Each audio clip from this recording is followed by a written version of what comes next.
Ayun, Henry, Amy. Ayun, pinag-aaralan ko yung mga music na para sa March 10. So, baling gagawin ko kasi, imimix ko siya na siguro mga 1 minute or 1.5 minute each song. So, baling mangyayari ganito. Ito na sample ah. Sample pa lang to. So, kailangan talaga natin practicein ito. For example, ito yung unang song.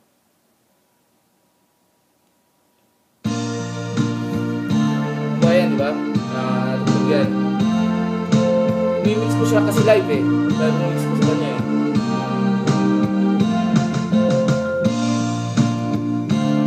Ayan. Ayan, diba?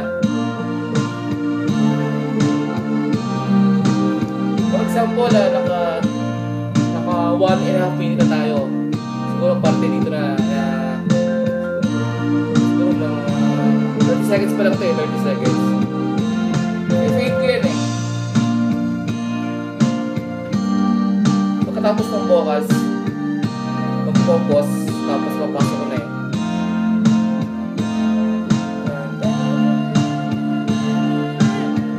Mapuruan pa, may ano pa yun, mga bosses pa eh.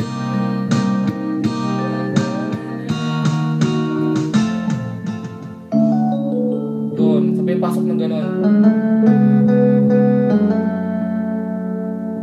Ganun ang gagawin ko. Yung track 2, track 3, track 3, 4, and 5, 6, okay.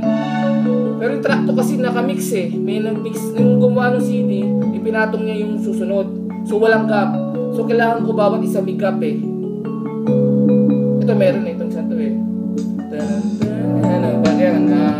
Nasa ano tayo ngayon, siguro mga 10 seconds, 15 seconds. Tapos pagkatapos ng 1.5 minute, papasok ko naman yung isa.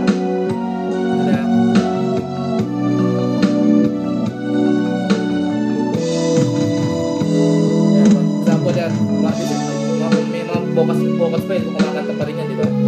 Sa microphone. I-fade ko ulit, para katulad kanina. Sample lang ito, kunwari naka 1.5 o 2 minutes na tayo, di ba? I-fade ko na yan. So mararamdaman nyo naman na nawawala na yung kanta eh. So malalaman nyo na papasok na isang boses, isang bagong kanta uli eh. Yan. Isa naman. Yung pangatlo singer na, papasok dyan.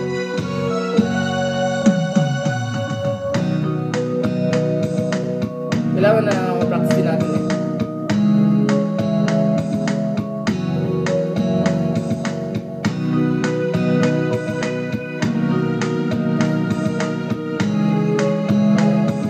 Halimbawa, naka 2 minutes na ulit. Katimingan ko naman eh, doon sa magandang pasok eh. Example, pang-apat na to ah.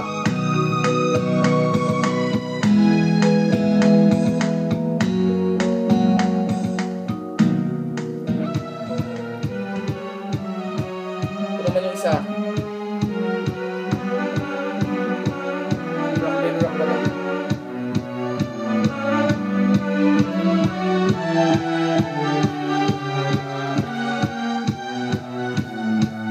Diba ito? Ay, po-forward ko na. Ayan. Papasok ko naman yung last song, tayo yung magsayaw ba yun?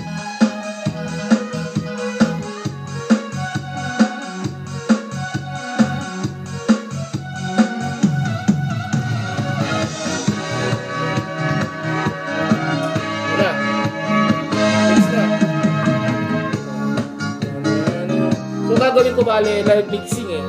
Gagawin mo live. Pero so kailangan ko sana yung mga putol-putol na tracks eh. Track 1, track 2, track 3, track 4 para mamimix ko na maganda. Okay. Practice lang tayo one time. So pag may okay na yung mga tracks na mahiwalay, pwede kong kunin ulit sa'yo para ma-practice ko rin.